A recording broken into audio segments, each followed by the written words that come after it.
ગણેશ હાઈસ્કૂલના જે વિદ્યાર્થીઓ હતા એ અહીંયા પ્રવાસ એટલે કે પિકનિક અર્થે અહીંયા આવ્યા હતા અને આજે તેઓ જ્યારે બોટિંગમાં સવાર હતા ત્યારે એક બોટ અહીંયા પલટી ખાઈ જતા તમામ વિદ્યાર્થીઓ અહીંયા લેક ઝોનમાં ગરકાવ થયા.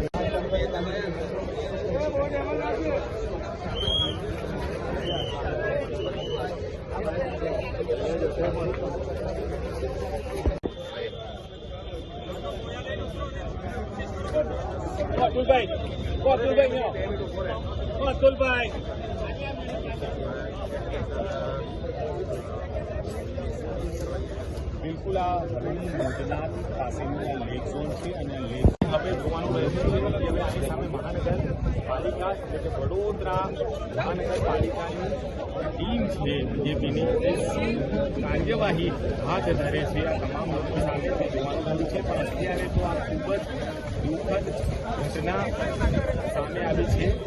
ફાયર બ્રિગેડના જે જવાનો છે હાલ તો બિલાડી નાખીને પણ જ્યારે ગરકાવ થયા હોય જોઈને કંઈ પડતો નહીં.